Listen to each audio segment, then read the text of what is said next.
This week is a turning point for you. Think of it as a narrow bridge between a life you've been managing on adrenaline and a life you can run on cleaner fuel.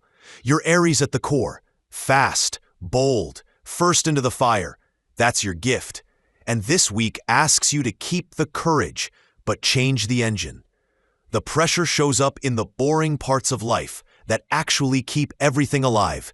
Workflows, health, sleep, money hygiene. The tiny agreements you make with people and with yourself. It's not glamorous, but it is decisive. If you treat this week like a systems reset, you win. If you try to sprint the old way, you hit walls you didn't see coming. Let's start with work, because the loudest storyline runs through your daily grind. The week puts a spotlight on tasks, deadlines, and the way you handle mess. Expect audits, extra checks, quiet reviews, and a demand for proof. The vibe is show me, not trust me. If your job is already under strain, new boss, shifting targets, budget cuts, assume a round of tough calls lands now. That can mean delayed approvals, a performance plan, a project pulled back for rework, or in certain cases, layoffs. I won't sugarcoat it. If your role has fuzzy outcomes, if your deliverables are late, or if you've been coasting on charm, this is the week the gap gets called out. Your best move is to get ahead of it with receipts. Ship something small and finished early in the week.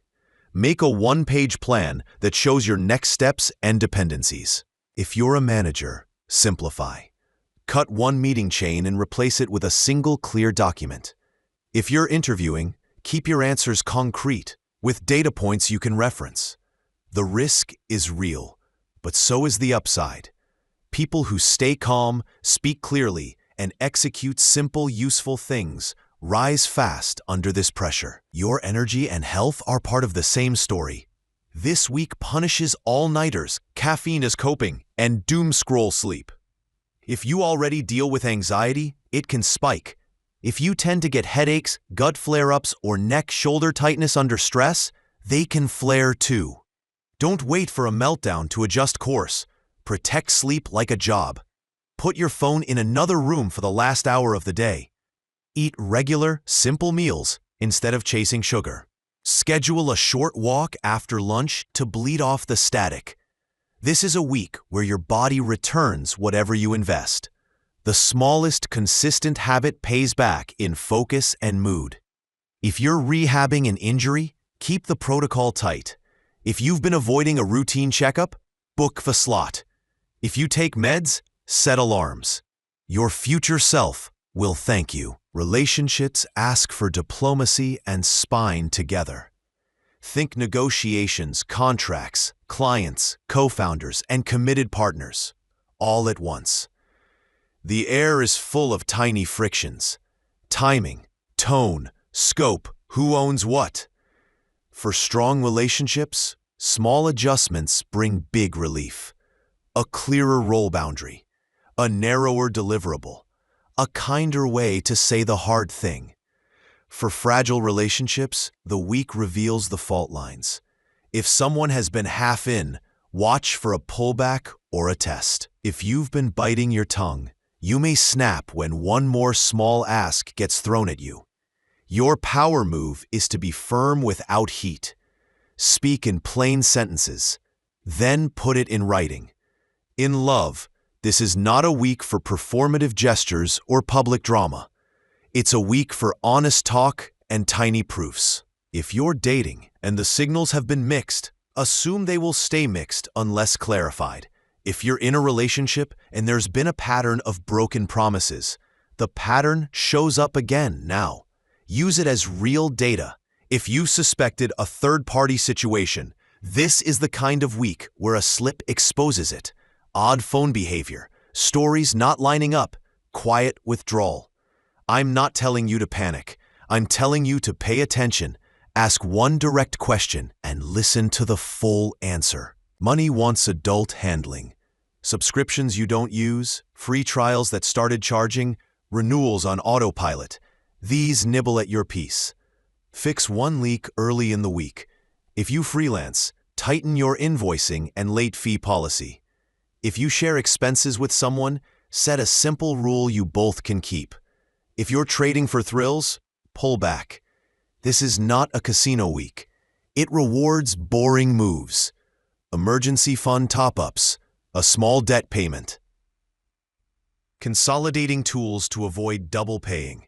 If your company or industry is reorg heavy, keep your resume warm and your references ready. That is not pessimism. It's good risk management. If you're stable at work, the money gain is in better systems. A single budgeting app you actually check, a calendar reminder for bills, one card to collect points, not 6. Your creative life wants truth, not applause.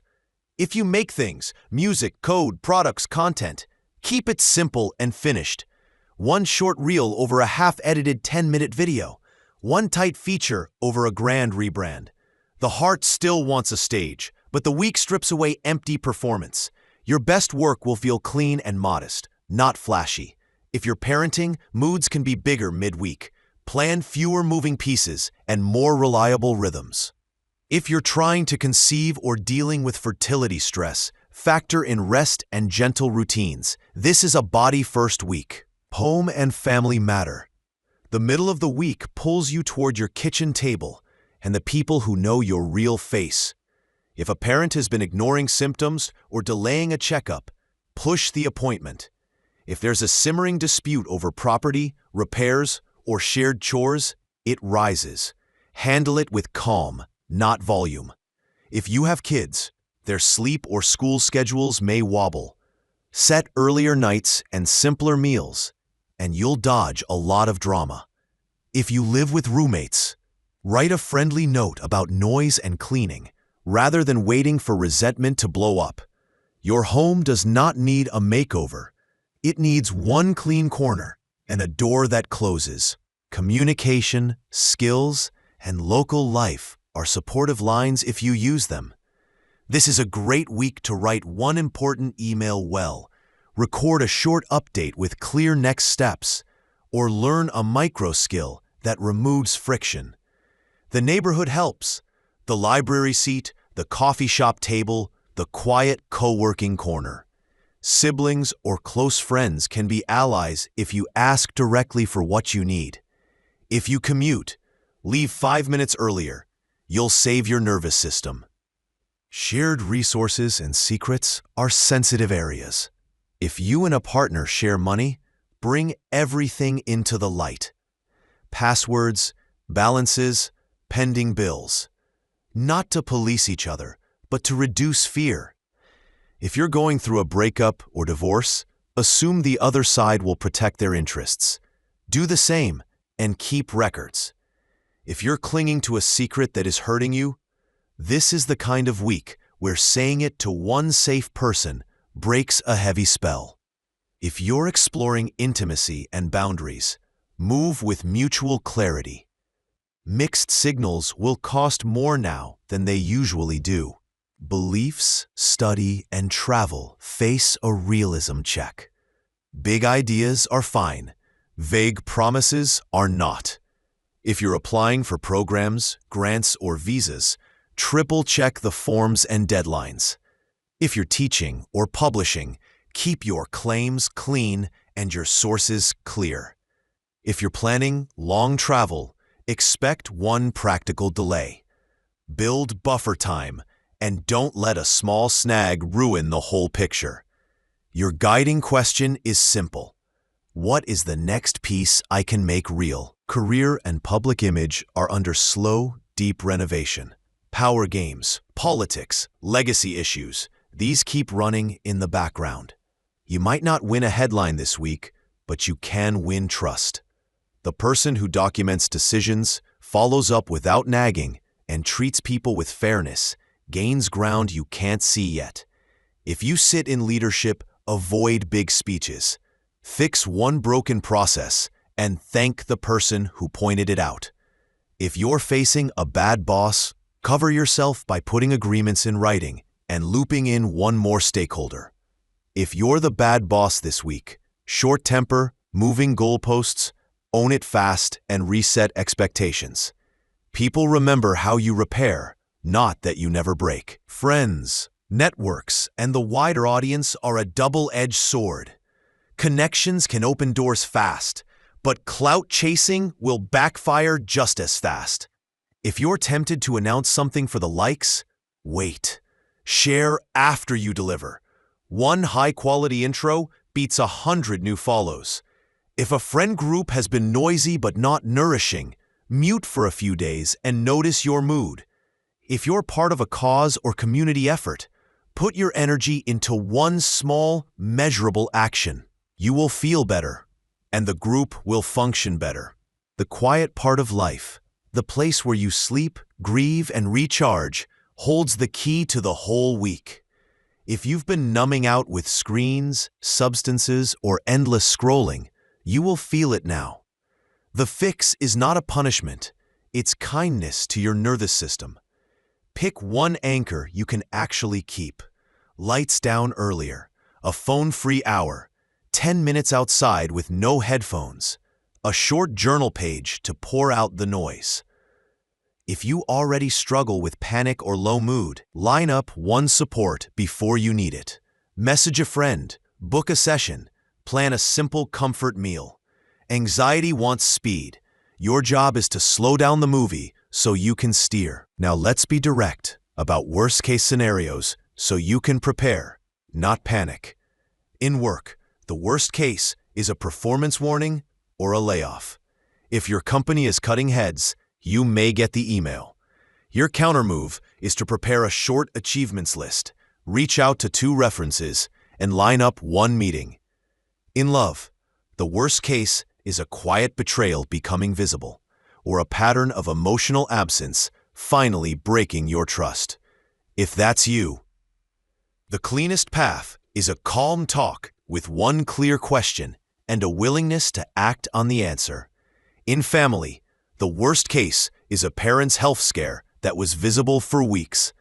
Push for the checkup and don't delay. In money, the worst case is a cash crunch from small leaks and one surprise bill. Fix what you can this week and ask for a payment plan if needed. In mental health, the worst case is a spiral from overwork, poor sleep, and constant screens. Step out of the loop for 1 hour and restart small. You're not failing. You're resetting the system. There is also real upside. If you've been trying to build a better routine, this is the perfect reset. If you've been trying to speak more clearly at work, people will hear you now. If you've wanted to clean up a relationship, this week gives you the courage and the timing. If you've been hoping for a modest raise or a new client, simple proof of value lands better than big talk. If you need to protect your home life, a single clear boundary changes the whole mood of the house. If you want to learn something that makes your day easier, a tiny skill unlocks a door right away. What does it all mean underneath the schedules and the noise? For you, the fire sign who leads, the karma of this week is mastery of the basics. Courage without systems burns out. Drive without rest breaks down. Success without fairness rots from the inside. The reason some things hurt this week is not to punish you. It's to turn you from a sprinter into a builder. You still get to be first into the fire. You just learn to carry water. 2. Keep the advice simple. Finish one small real thing each day before you check your messages. Protect 1 hour of sleep from your phone. Speak one clear sentence when you feel heat rising. Put one bill on a calendar. Say one thank you that costs you nothing and changes the room. If you need to end something, end it cleanly. If you need to begin something, begin small. This week is a bridge, and you are crossing it with a new rhythm. Steady, honest, brave, and kind.